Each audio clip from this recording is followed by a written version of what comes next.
Okay, this is for the Parsha of Kisisa. We're going to do the entire mimer. We're starting on page Pei Hey Amud Beis. Here we go. Begin with a quote from the Pasuk. My left hand is under my head, and my right hand I embrace you. Now, in the idea of the worlds, we find also with Hashem and his relationship to the Jewish people, the nation that is closest to him. That is, that when Hashem is provoked into the level of being sort of the left hand, that which pushes away because of the behavior of the people.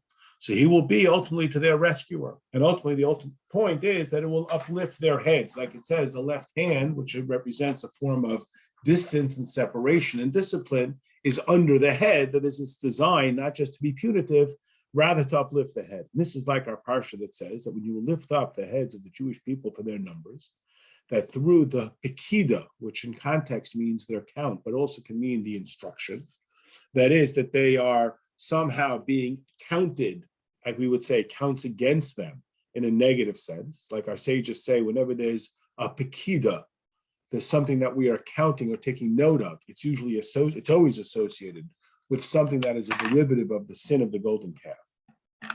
Now, in this manner, we're going to find something that turns out to be counterintuitive. It's going to uplift the head of the Jewish people, because the left side, which pushes away, is not a banishment, God forbid. It is to lead to the right hand bringing close. And this is what it means, that the right hand has come close, for I have fallen, and you will not be taken away, chas v'shalom. So what does this mean in the service of Hashem?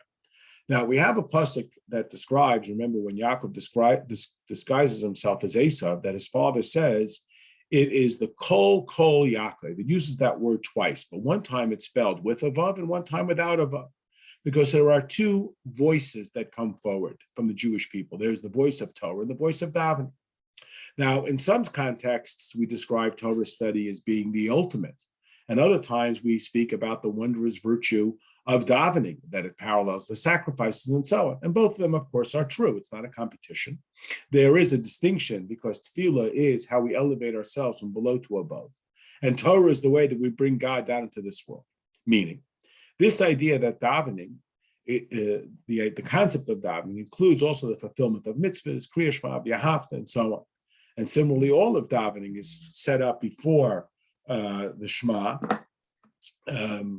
in order that we accept upon ourselves with the Shema, and then we devote ourselves with the love, as we will explain. Now, the method through which a person comes to love is like it says, I place before you on this day life and good and death and evil. Choose life. What is choose life? To love Hashem, for Hashem is your life. That everything in this physical world has, of course, its spiritual component and its material component. And the spiritual godly component is its virtue and it's good. And the Gashmias is all that expires and therefore is associated with that which is evil, or the sense of being void of godliness and dead. From whence we see that when a person has something of the Gashmias, everything ultimately of its physical is subservient to its spiritual. It's not the physical object, it's the purpose that we use it for. That's what gives it existence. So to within a person, his body is not his primary existence. It rather is subservient and a tool for his spiritual existence. And that's why a person intuitively loves his spiritual existence excessively. So too, even more so, should a person love Hashem when he thinks through his power of intellect, and he sees evidently that Hashem is the source of his life and he wants to be alive. So therefore, he has an attraction and a desire and a love for Hashem. And this is why we say that all the hosts of the heavens bow down to you.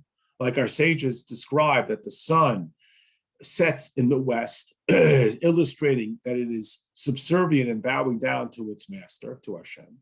And so to all of the constellations that we see, that they too are sustained and nourished by their source of existence. And this is why Hashem says, you can see that I place it before you.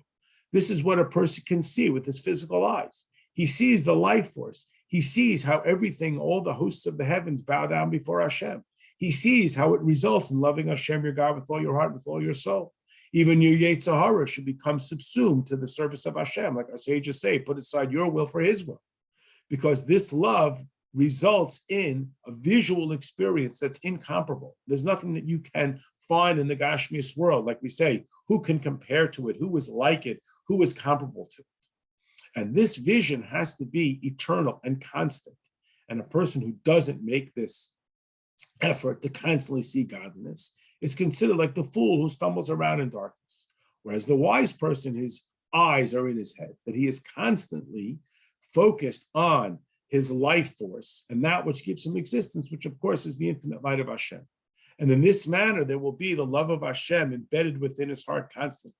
And his soul will be continuously bound up in this immeasurable connection with Hashem for all times.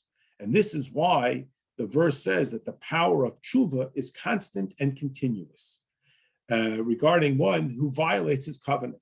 For the covenant with Hashem is about our connection with Hashem. And in holiness, that is about the essential root of our connection with Hashem. And God forbid, if we act in the way that is opposite to this, and instead we become bonded with the impulses of the physical world and the pleasures of the human being, we have to be able to transform it from one extreme to the other and to reattach ourselves to the origin and source of Hashem, from whence our existence comes, the living and existing God, that quality of the covenant that absolutely connects and draws down the life force from the abstract, which is referred to as the soiviv kolam, that it should penetrate into the immediate, the mamalı kolam, so that our soul and our life force and our spirit of all flesh of every person should be truly connected and continuously connected with Hashem continuously and constantly, and not satisfied by the fact that he arouses it during davening and so forth, and then easy come, easy go. Like we say, Hashem is close to those who cry out to him, and those who cry out to him with truth, and the lips of truth are forever, which is not the case with that which is temporary and passing. Next paragraph on Pei Vav Amud Aleph. Now, this visual experience that results in this love is drawn to the Jewish people from above. Like it says that Hashem is upon them and they will see and they will cry out like the shooting arrow. And this is that which is drawn down and radiates and comes to the Jewish people to be upon them. This fear of Hashem that lives within the light of God, the source of all life, and the visual experience that he is attached, regarding which we have established the process before we make the actual declaration of the Shema. We have all of the morning brachas and so forth, that we declare that Hashem should radiate light to us, that we should be empowered to accept upon ourselves the Kriya Shema, the mitzvah of loving Hashem truly, that Hashem is our God, like our sages say, that the Jewish people are greater than the angels. They wait for the Jewish people to declare Kadosh down here. Now this seems unusual. How could it be that there is a virtue to the human being down here in this physical world when he's invested in a physical body? People have machshava zaros, at least things that are relative to their stature, inappropriate and foreign and so on. No matter how great they are, greater people, greater, lesser people, lesser. And the angels, of course, stand in continuous and non-differentiated detachment from materialism. Everything they do is with reverence and awe. From the 6 days of creation without separation. So how could the angels be awaiting us? Next paragraph. However, the angels will not say Kadosh of their own volition, only because of that which is granted to them from this expression of godliness, that relative to the godly light has no real stature. It is only something that is gifted to them. It is only like an instruction that they can't contain themselves. And that's why it says by Hagar that she cried out in the name of Hashem who spoke to her. This is the malach that spoke with her. And the malachim who came to Avram, it says, we will return. Yes, we will return to you. That is, in the agency of Hashem. They said this, as if they're saying that Hashem himself, because they have no innate stature, they have no innate authority that they can make a decision or speak. They simply are the tools that Hashem dispatches. And this expression, this that is drawn down, the hamshach and the hashma, comes through an orderly process, the shtalshlus. Like we say, one cries to the other and he says Kadosh, and then we translate it, they receive from one another, and they cry out to those who are giving to them, and they say that this gift for them, like it says in the Targum regarding the recipient, that they are referred to as the feminine. Now, since this stature, it's not shaykh to be a reference to Hashem, because he is, of course, detached and separated out. That suggests that somehow there's something sort of separate or different, but he's just lofty. And of course, in truth, they say, Aye, where is the place of God's glory? Like we've explained in other places. Till it's brought down to them here through the Jewish people, who are souls in a body. That is something apparently separate. And it is, by itself, it conceals and it hides the sanctity of godliness. And through this innovation from us, our Sata, that we will put aside our humanity for our spirituality, for the source of our light, in which God is revealed to us down here. And we say, Baruch Ata, blessed are you, connecting. That is from the physical body, where we can say that Hashem is connected to us. He appears to be separate and so forth. And therefore the Malachim also say that he is separate, because the Malachim, in that sense, play off of our response. That this gift that is brought to us down here passes through the Malachim. Their thrice declaration of Kadosh, which parallels the three processes of Tzimtzum that are brought down here into this physical world, until we can describe Hashem as the Lord of hosts, Hashem Tzavakos. That in each one of them, there's another level of Tzimtzum, another level of separation. Now, regarding this expression that is brought down to the Jewish people, that we, within our physical body, should be batel to Hashem, there is a certain superiority over the light and life force that is expressed in the Malachim, like the greater light that comes from darkness. That it has a greater light and a greater joy that the physical body, which is naturally antagonistic to godliness, becomes aligned with godliness. And that's why we say Hashem is Elokeinu, our God. He's like ours. Just like a person is proud of that which is his hand and his foot, and he's not proud of somebody else's hand or foot, even though that guy's hand might be better, might be more dexterous, it might be stronger, but it's not mine. So too, this divine light that is brought to the world, that is may only be comparable to the insensitivity of the foot, but the fact is that I bring it down into my existence through my intellect. This makes it mine, like Hashem is Elokeinu. Like we say, you are children to Hashem, your God.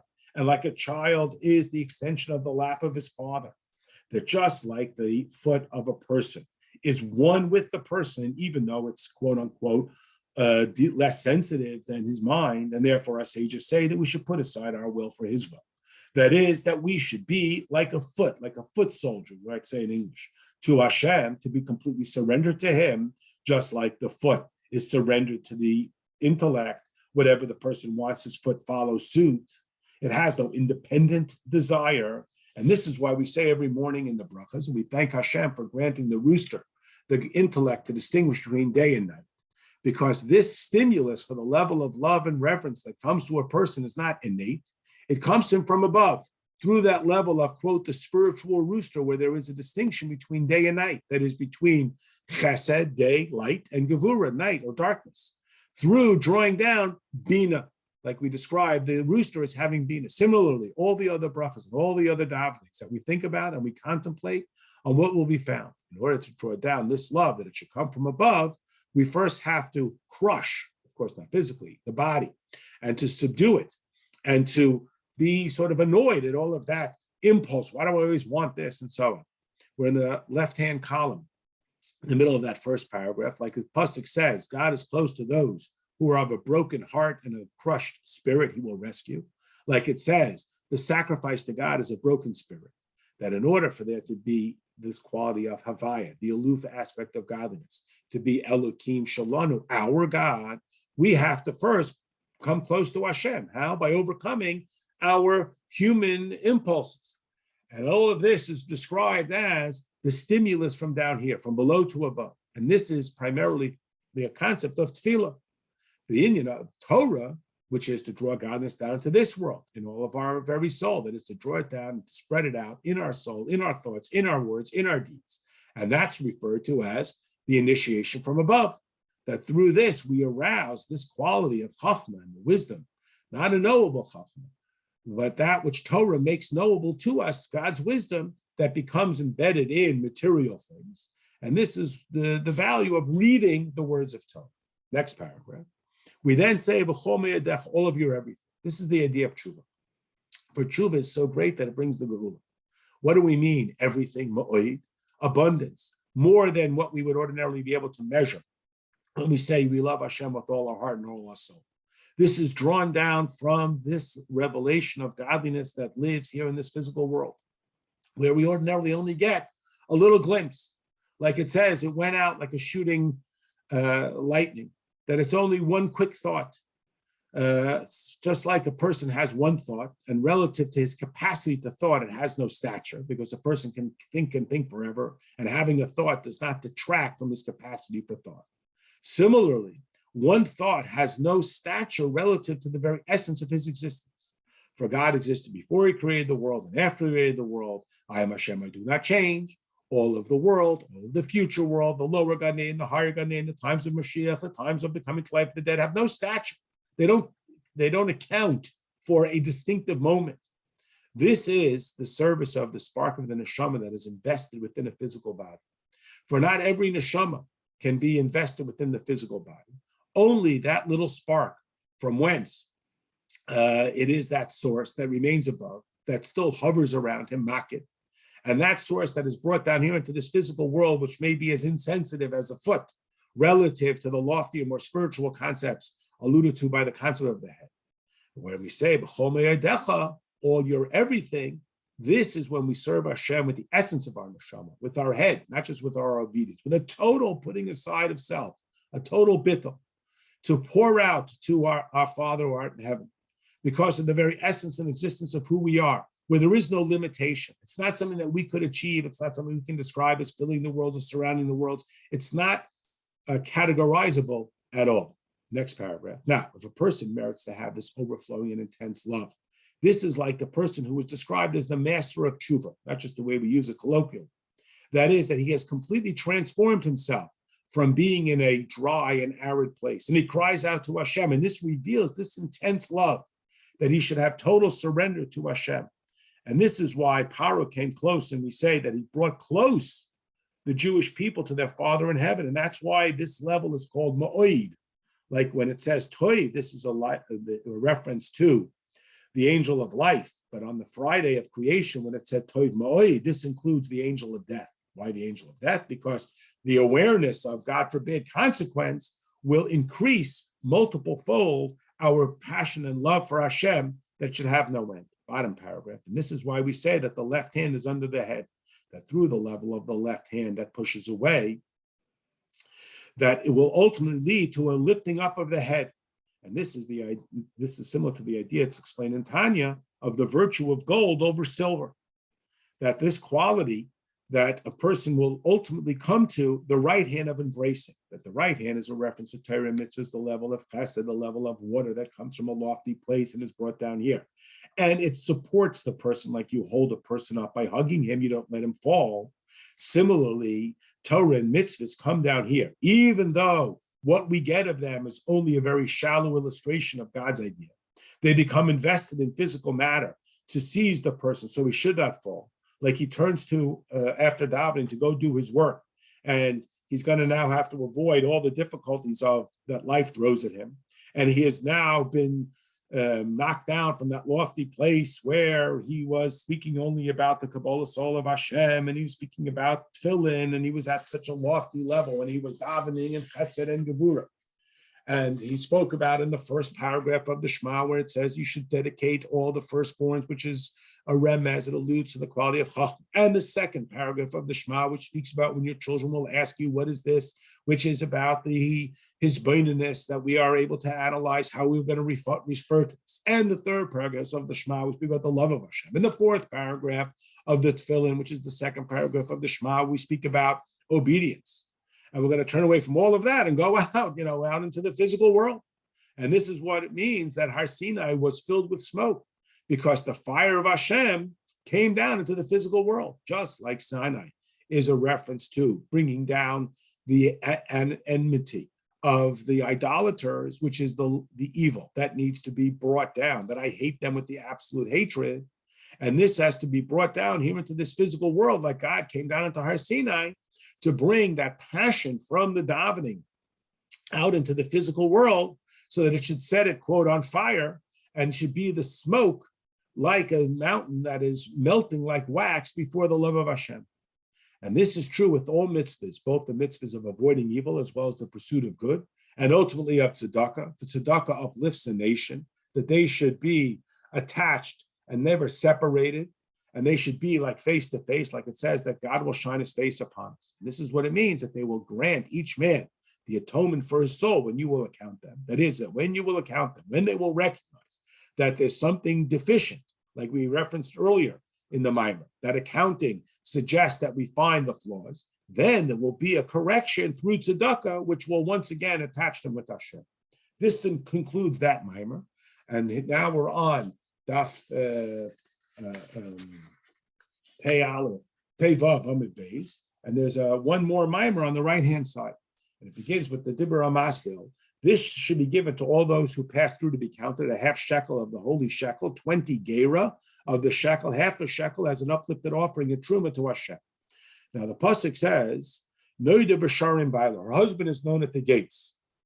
That's from the end of Mishnah. That Hashem, who is the husband of every neshama of the Jewish people, that is, he gives to everyone. That all love or fear that is within the neshama of the Jewish people, it all comes from Hashem.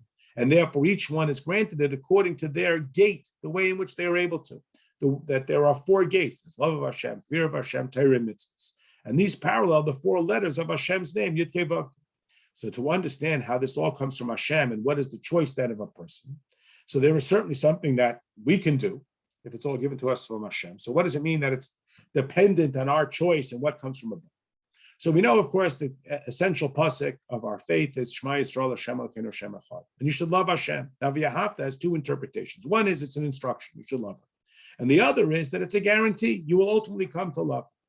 The first one is that it's the product of our analysis. That is when we will understand the unity of Hashem in the 7 heavens and the 4 worlds. And I am Hashem, I do not change. There is no change before creation of the world. So too am I now after the world. Everything is completely surrendered to Hashem. Because it's all like the sun and the screen. Even though the world appears to have its own identity, we know it all comes from Hashem and it is all sustained by Hashem. And we can see that by even seeing ourselves. That we will think about something, we will be completely unified with it without any separation. And then when we speak it, it becomes separated from us. So too all the worlds before they were created. They're absolutely one with Hashem, like a thought that's embedded deeply within me.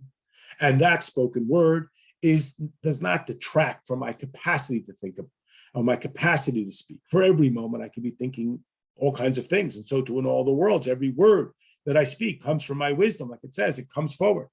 And every day it's renewed. And even after it's been created, Hashem is continuously sustaining it because nothing can exist outside of him, like it says in Tanya in chapter 21. And that's why when all matter is brought closer and closer to Hashem, we see it has no substance.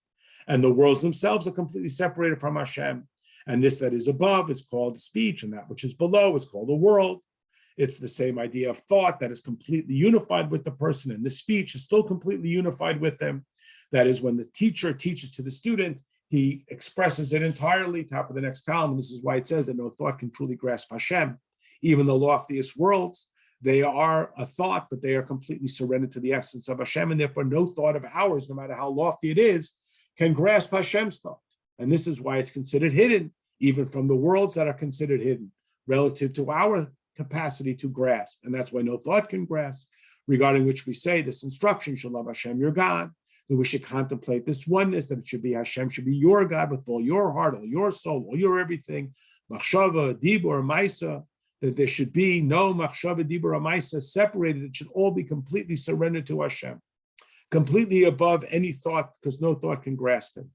Because a person cannot grasp, cannot think, of a physical thing. We can't say he grasps it, a physical thing with his thought. That would be false.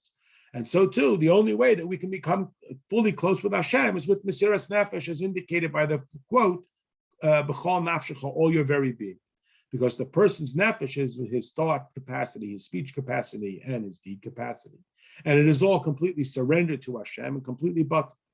But since it's impossible for there to be thought, to be no thought at all, and therefore we have to attach our thoughts and our words and our deeds, that they should be a totally submissive chariot tool to Hashem and his Torah mitzvahs that come from wisdom, that come from chachma, which is higher than machshava.